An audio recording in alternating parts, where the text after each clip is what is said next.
Nessas imagens de uma câmera de segurança, deixando o local onde trabalhava de moto, junto com o ex-marido, André Luiz Pinho Caetano. O suspeito disse à polícia que cometeu o crime nesse mesmo dia. Ele deu 2 tiros na vítima e jogou o corpo em um canavial na cidade de Sertãozinho. Ele afirmou que matou a ex-mulher por ciúmes, após descobrir que ela havia começado um novo relacionamento. Os dois se divorciaram no ano passado. O homem disse que confessou o crime para que os filhos pudessem enterrar o corpo da mãe. No Rio de Janeiro, a polícia prendeu um homem acusado de ter estuprado o próprio filho de apenas 2 aninhos. Na delegacia, o suspeito confessou o crime.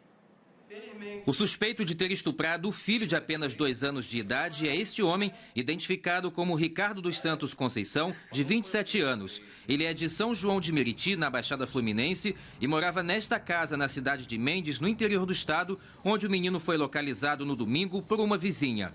A criança estava chorando em casa, sem comer, largada, abandonada. Ela pegou a criança e levou para sua casa, deu banho nela, deu de comer e a criança começou a reclamar de dores. O menino foi levado para o Instituto Médico Legal, que confirmou a suspeita. Ele estava com sinais de estupro. Além disso, a vítima também foi submetida a exames que atestaram que a criança foi contaminada por doenças sexualmente transmissíveis.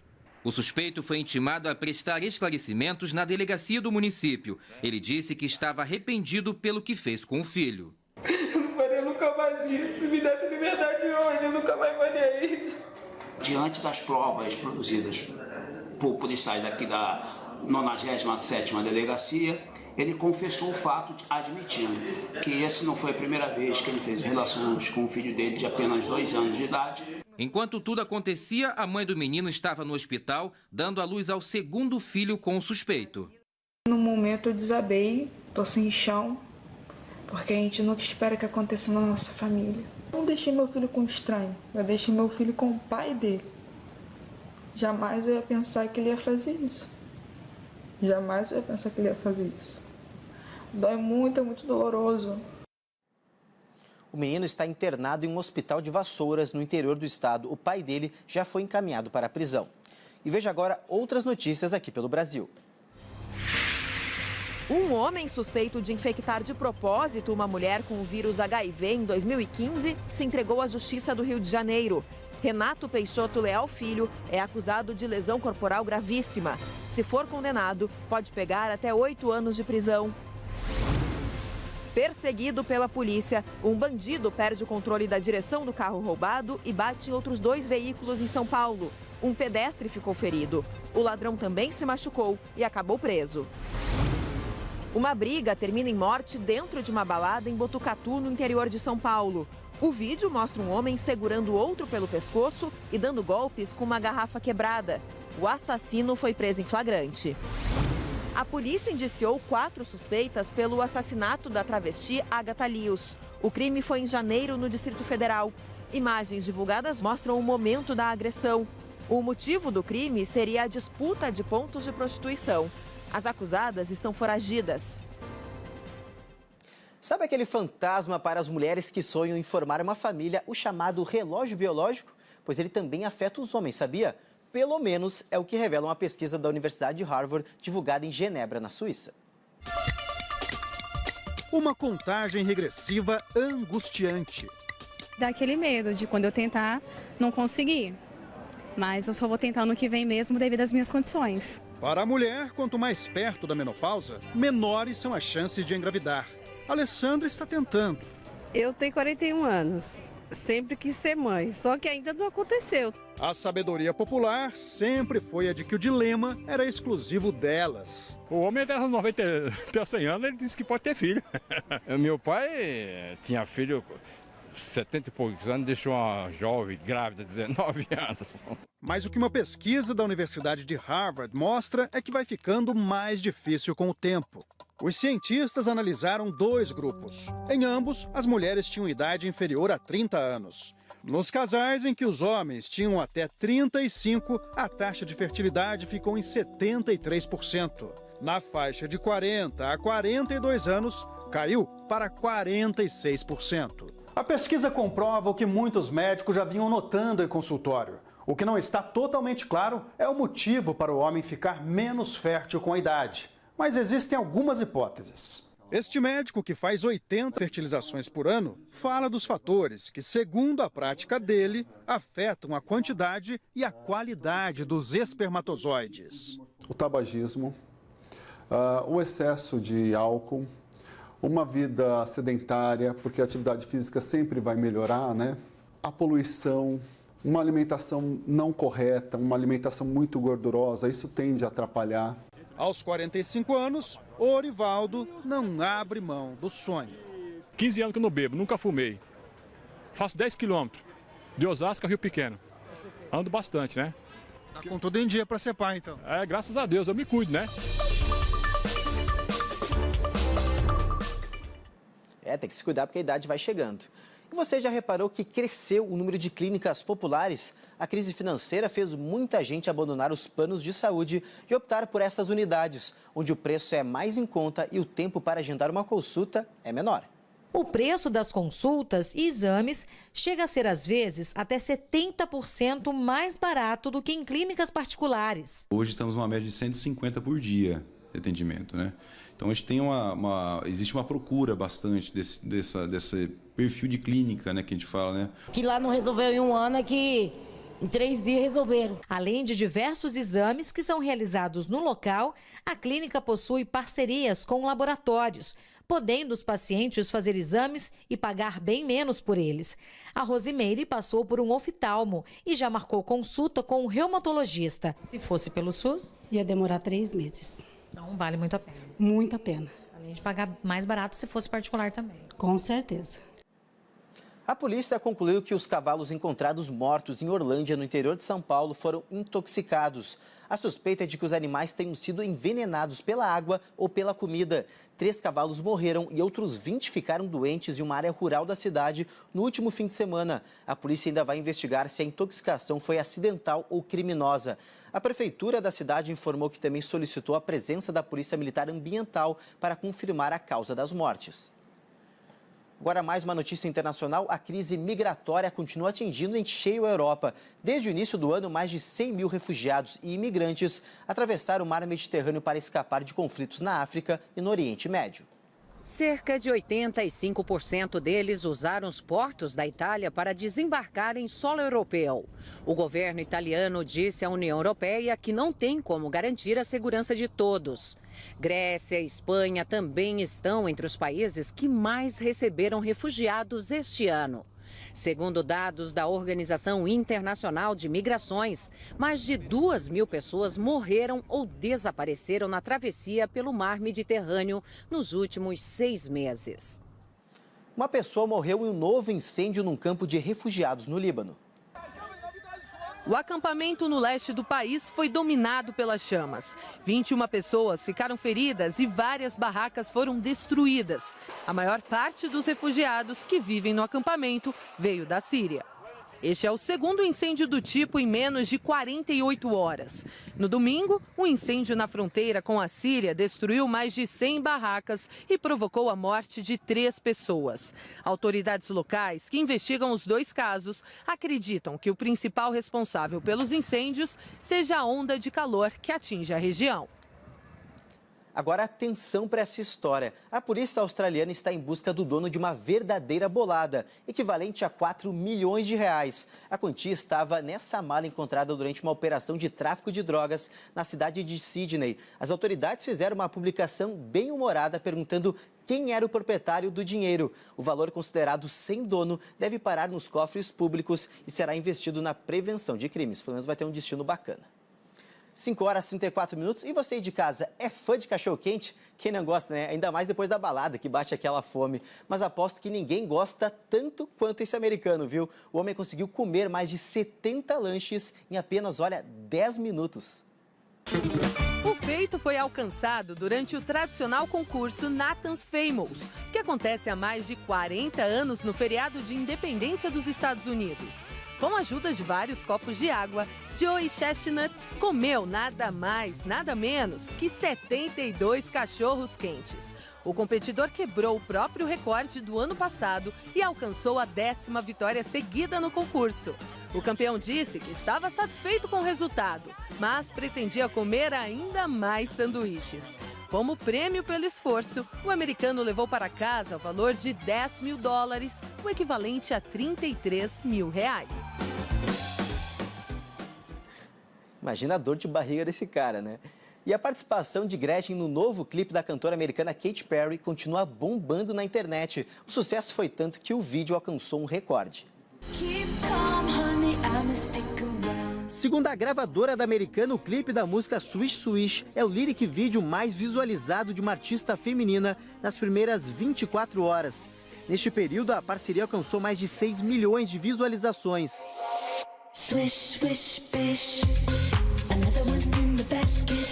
O resultado foi tão positivo que Katy Perry elogiou a brasileira numa entrevista e definiu Gretchen como a própria internet. She's amazing, she's iconic, she is the internet. Swish Swish é o novo single da americana e traz a participação da rapper Nicki Minaj. A data de estreia do clipe oficial ainda não foi divulgada. Swish, swish, bish. Another one in the basket. Um policial militar à paisana foi morto durante uma tentativa de assalto na Grande São Paulo. O crime aconteceu dentro dessa pizzaria no final da noite de ontem no município de Ferraz de Vasconcelos. Segundo a polícia, o PM foi abordado por 2 criminosos que dispararam várias vezes. O soldado Vladimir Fernandes foi atingido no tórax, chegou a ser socorrido a um hospital, mas não resistiu aos ferimentos. A dupla conseguiu fugir. As causas do crime serão investigadas pela Polícia Civil. Com passagens mais baratas, os ônibus clandestinos atraem a população de baixa renda, que precisa viajar para a cidade de origem. Nossa equipe de reportagem embarcou em um desses coletivos e mostra o perigo que os passageiros correm pela falta de fiscalização e segurança. Estamos no Brás, centro de São Paulo. O bairro é conhecido pelo comércio popular e também pela grande concentração de agências de viagem clandestinas. Em cada portinha como essa, existe alguém oferecendo passagens para a região nordeste do país. Quanto? 230. Na rua, vários passageiros esperam a hora de embarcar. O pagamento é feito na hora e ninguém precisa apresentar documentos para viajar. Os ônibus ficam em estacionamentos pequenos e saem daqui lotados, de gente e de bagagem. Nosso produtor negocia uma passagem para o interior de São Paulo. Arruma 2 lugares para Campinas na terça, vamos pagar na hora ou pô? Eu pago na hora. A cidade de Campinas é apenas uma das paradas no trajeto. E nós vamos para a Lagoa, né? Para ir Campinas, Ribeirão Preto, nós pegamos passageiro. Os passageiros esperam o coletivo assim, à beira da estrada. Enquanto colchões são colocados no bagageiro, crianças aguardam o embarque. Tudo é coordenado por este homem. A viagem é feita nesse ônibus. Lá dentro flagramos diversas irregularidades. 3 passageiros ocupam lugar para apenas 2. Cinto de segurança por aqui só se for assim, no chão. Como não passam por fiscalização, também não há garantia de que os ônibus estejam com a manutenção em dia e de que os motoristas sejam habilitados. São 4 horas da tarde e o nosso produtor acaba de desembarcar aqui em Campinas, no interior de São Paulo. Até aqui foram 100 quilômetros percorridos, mas para os passageiros que continuam dentro do ônibus clandestino, restam pelo menos 2.500 quilômetros até o destino final, que é Maceió, em Alagoas. Um percurso longo e sem qualquer garantia de segurança. A passagem vendida pela agência clandestina custa R$ 230. Na rodoviária, um bilhete para percorrer o mesmo percurso custa, em média, R$ 600. No fim do mês passado, um ônibus clandestino saiu de São Paulo e tombou em Salinas, Minas Gerais. Segundo a polícia, o motorista dirigia em alta velocidade e passou reto numa curva. 11 pessoas morreram. A Agência de Transportes do Estado de São Paulo garante que a fiscalização é diária e constante. Mas nem mesmo uma grande tragédia, como a que aconteceu em Minas Gerais, inibe a atuação das agências clandestinas. Ninguém parece ter medo de ser importunado e o negócio segue a todo vapor.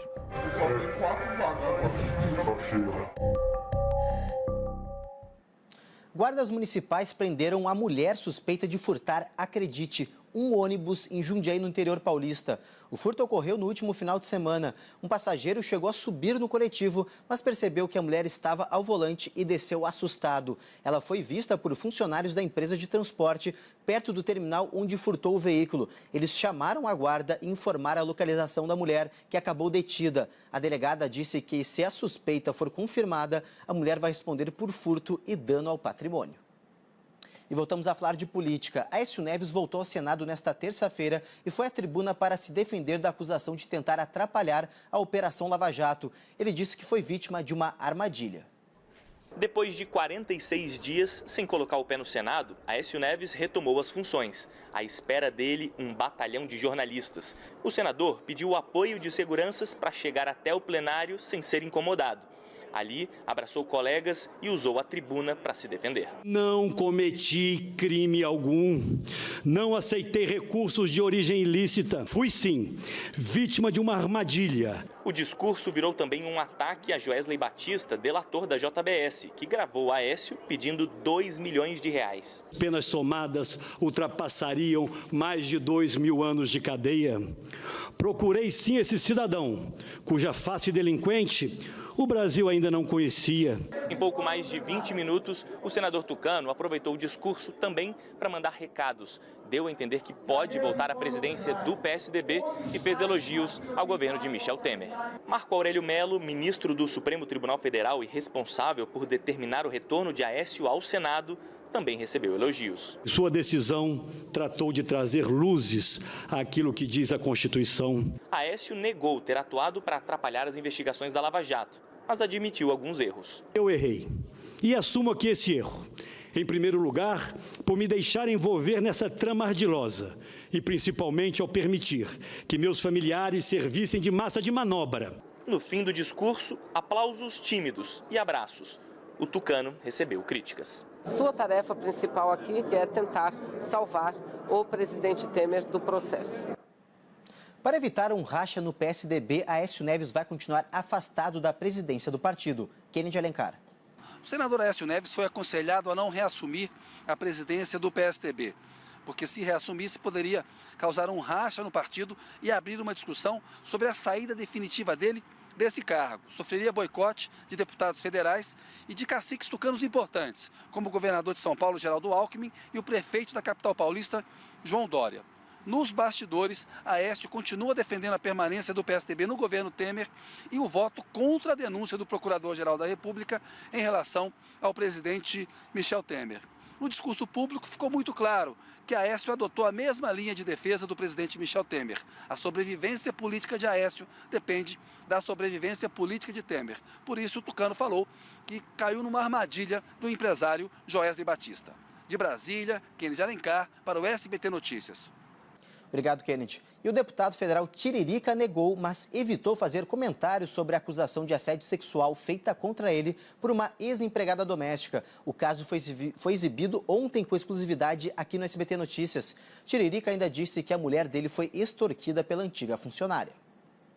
O deputado falou rapidamente com a produção do SBT nesta terça-feira, quando saía de um restaurante da Câmara em Brasília.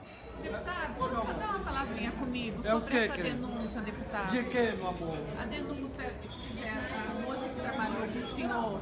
De quê? A denúncia da moça que trabalhou com o senhor, de assédio. Não, isso aí é uma coisa antiga. Ela tentou extorquir a minha esposa e minha esposa foi na delegacia e fez a denúncia. E ela está inventando? A ex-empregada de Tiririca, Maria Lúcia Gonçalves, disse à polícia que sofreu assédio sexual do deputado 2 vezes no ano passado. Ela trabalhou 4 meses na Casa da Família em Brasília. Maria Lúcia também entrou na Justiça do Trabalho pedindo R$120 mil de indenização por danos morais. A ex-patroa Nana Magalhães, mulher de Tiririca, nega as acusações e alega que é vítima de extorsão. Agora o futebol. Com gol relâmpago, o Grêmio venceu o Godoy Cruz na Argentina e ficou bem perto das quartas de final da Libertadores. O Grêmio chegou ao gol no primeiro ataque. Depois da cobrança de falta, Barrios desviou de cabeça para Pedro Rocha, que cruzou da esquerda para Ramiro mandar para a rede. 1-0 aos 45 segundos. Na partida de volta em Porto Alegre, o Grêmio vai jogar pelo empate contra o Godoy Cruz. A Chapecoense demitiu o técnico Wagner Mancini após o empate de 3-3 contra o Fluminense no Rio de Janeiro. Mancini foi pego de surpresa. Ele treinou a equipe pela manhã e depois foi avisado da demissão. A Chape chegou a liderar o brasileiro por 2 rodadas, mas está a 5 jogos sem vencer e ocupa atualmente apenas o 15º lugar. A seleção brasileira de 82 é considerada uma das melhores de todos os tempos. Recheada de craques como Zico, Sócrates, Falcão, Éder e Júnior, o time dirigido por Tele Santana conquistou o mundo, mas perdeu a Copa da Espanha há exatos 35 anos. Chiama in avanti Cabrini. Rossi, gol! Rossi! 5 de julho de 1982. Já se passaram 35 anos, mas até hoje tem torcedor que jura que aquela cabeçada de Oscar no último minuto do jogo contra a Itália entrou. Milhões de torcedores gritaram o gol que Dino Zoff evitou. 3-2 para os italianos. Com 3 gols do carrasco Paulo Rossi, o Brasil de Zico, Sócrates e Falcão, que jogava pelo empate, estava eliminado da Copa do Mundo. Apesar da derrota, a seleção de Telê entrou para a história e até hoje é reverenciada no mundo inteiro. Uma seleção que arrebatou corações e que marcou o reencontro do Brasil com seu verdadeiro futebol.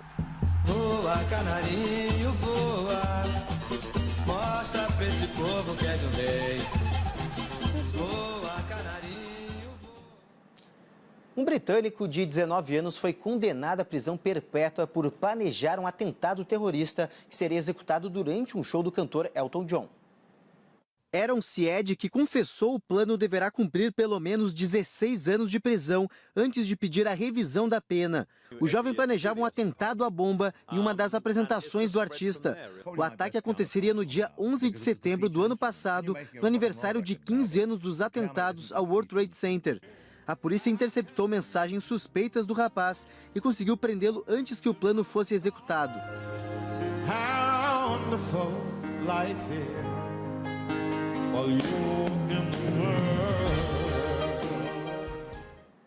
27 estudantes venezuelanos de uma universidade em Maracay, do norte do país, foram presos depois de participar de protestos contra o presidente Nicolás Maduro. O grupo de alunos foi acusado de instigar rebelião, roubar pertences das Forças Armadas e violar zonas de segurança.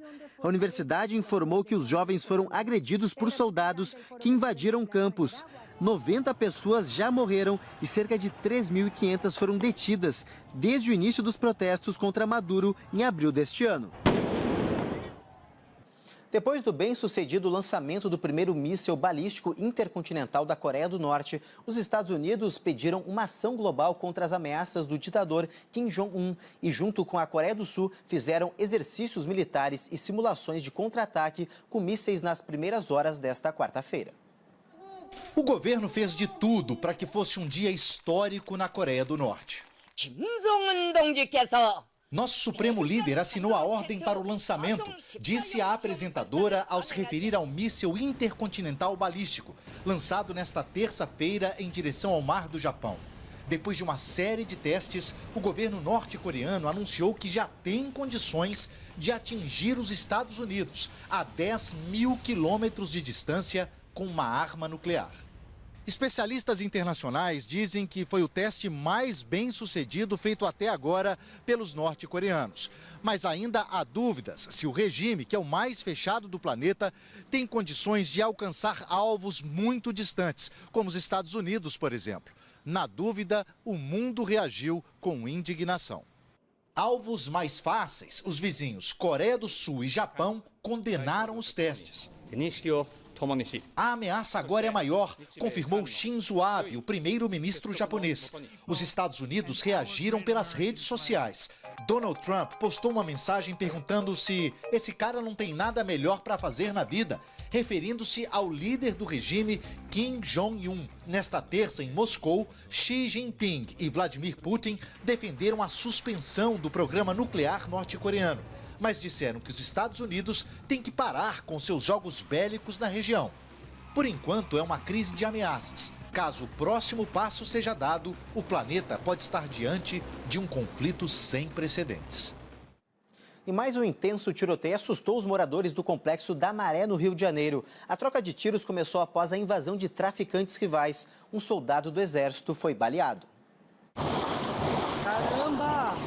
Foi dessa forma que milhares de moradores do complexo da Maré passaram a noite.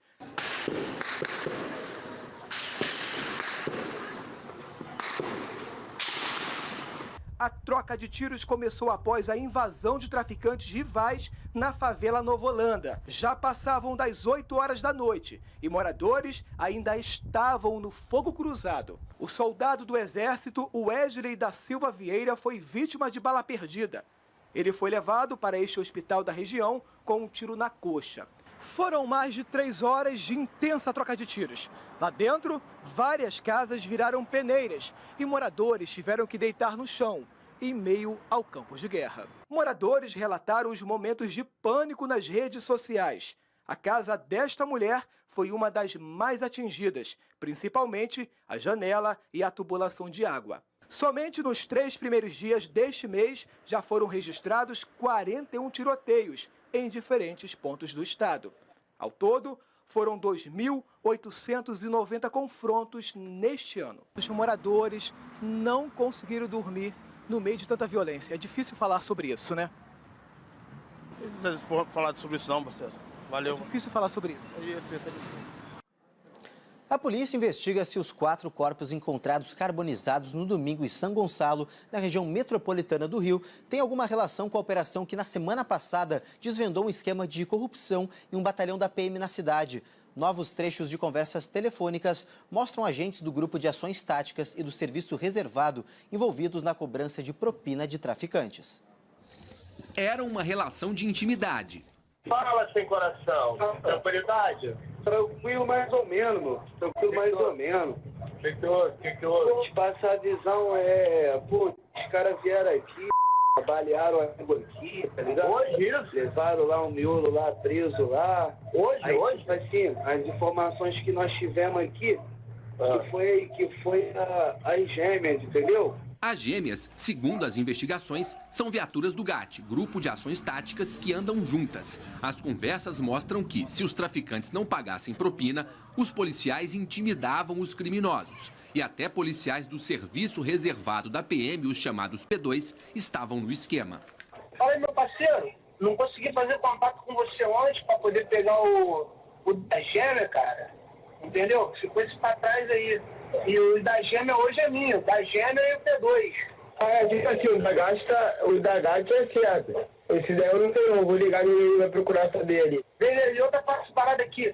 Vocês estão devendo a gente, cara, R$200 que ficou pra trás aí de semana passada. O mandador mandou 1.700, aí na semana, no outro dia ele me deu R$100 só a mais. Entendeu? Não, mandou causou bastante perplexidade na gente. Não era só uma organização criminosa. Era uma organização criminosa na qual policial e traficante se confundiam. A gente, muitas das vezes, não sabia, né, quem era quem. O esquema de propina pode estar fazendo vítimas. 4 corpos carbonizados foram encontrados no domingo no Morro do Castro, em São Gonçalo. A suspeita é de que tenha sido queima de arquivo. Dos 96 PMs suspeitos, apenas um ainda está foragido. 3 se entregaram nesta terça-feira. A Polícia Federal começou nesta terça-feira a reconstituição da chacina que resultou na morte de 10 trabalhadores rurais no sudeste do Pará. Os sobreviventes vão participar do trabalho da perícia. O comboio da Polícia Federal saiu cedo de Redenção rumo à sede da Fazenda Santa Lúcia, em Pau d'Arco. Um sobrevivente da chacina chegou de capuz para não ser identificado. Ele levou os peritos até o local das mortes. Foi a primeira testemunha a participar da reconstituição. Cada um dos envolvidos no dia vai ter a oportunidade de reviver, ponto por ponto, etapa por etapa, todo esse confronto e dar sua versão. A Polícia Federal usou um drone para mapear toda a área da fazenda e demarcar o perímetro exato da ação, que terminou com 10 trabalhadores mortos no dia 24 de maio deste ano. Mais de 60 pessoas participam como figurantes. Elas representam os policiais e os trabalhadores sem terra. A imprensa só pôde acompanhar a reconstituição até este ponto onde ficava a antiga sede da Fazenda Santa Lúcia. Daqui em diante, mato adentro, tudo é considerado cena do crime. E até domingo, somente a Polícia Federal, os peritos e as testemunhas vão ter acesso ao local. O inquérito da Polícia Federal é independente, mas todas as provas recolhidas aqui serão compartilhadas com a Polícia Civil e Ministério Público. Serve para excluir algumas teses e confrontar versões. E a partir do confronto de diversas versões, nós vamos achar a verdade. O promotor do caso acompanhou o início da perícia na fazenda e, antes de ir embora, ressaltou que esse trabalho não muda a convicção do Ministério Público sobre as mortes. A gente já fechou há muito tempo com a execução, o nosso problema é só identificar quem foi. Policiais da Rota descobriram uma residência que funcionava como distribuidora de drogas na região metropolitana de São Paulo. A casa, que fica em Osasco, era chamada de Casa Cofre e abastecia diversos pontos de venda de drogas da cidade de São Paulo. 3 mulheres e 2 homens, entre eles o responsável pela organização da quadrilha, foram presos em flagrante. Os 5 vão responder pelos crimes de associação ao tráfico e receptação. No local, os agentes encontraram cerca de 28 quilos de cocaína. O proprietário da residência, que era alugada, desconfiou da movimentação e pediu o imóvel de volta. Como o bando iria devolver a casa na próxima quinta-feira, uma grande quantidade de drogas já havia sido retirada do local. Foi presa no litoral norte de São Paulo a advogada e repórter de TV acusada de passar informações para uma organização criminosa. Luana Dom, conhecida como a musa do crime, era procurada desde novembro do ano passado. Ela poderia ter se destacado pela beleza, desenvoltura, jovialidade. Mas para Luana de Almeida Domingos, os holofotes se acenderam por um motivo nada glamouroso. Há 8 meses, a polícia aqui de São Paulo estava em busca de Luana, que chegou a ser considerada uma das mais procuradas do estado, com uma recompensa avaliada em R$50 mil. Em novembro do ano passado, a Justiça expediu um mandado de prisão preventiva contra a jornalista e advogada pelos crimes de corrupção ativa e ainda, segundo as investigações, por participar de uma organização criminosa da capital. Na época, Luana desapareceu. A suspeita foi presa na manhã desta terça-feira, numa operação que contou com o apoio das polícias do Rio e São Paulo. Luana foi encontrada na casa de uma prima em Ilhabela, litoral paulista. Já na delegacia, ela chegou com o rosto coberto e chorando muito. O que você fazia, Luana, na facção? Ela deu um trabalho louco para a polícia. Agora, ela que se entenda com a justiça. As investigações mostram que a jovem de 32 anos era uma espécie de pombo-correio em uma organização chamada de Sintonia das Gravatas. Apesar de negar os crimes, Luana é acusada de repassar informações de líderes da maior facção criminosa de São Paulo, presos no Rio de Janeiro, para outros integrantes da quadrilha. No ano passado, a operação em que Luana foi descoberta identificou outros envolvidos com crime organizado. 54 pessoas foram presas, entre elas 39 advogados e o ex-vice-presidente do Conselho Estadual da Defesa dos Direitos de Pessoa Humana, Luiz Carlos dos Santos. Na terça-feira da semana passada, ele foi condenado a 16 anos de prisão. 5 advogados presos na operação de novembro foram condenados por envolvimento com a organização criminosa. As penas variam de 8 a 15 anos de prisão. A nossa equipe não conseguiu contato com os advogados de Luana Dom. Bom, gente, nós ficamos por aqui. O SBT Notícias volta amanhã. Assista agora o Primeiro Impacto. Bom dia para você e uma ótima quarta-feira. Tchau!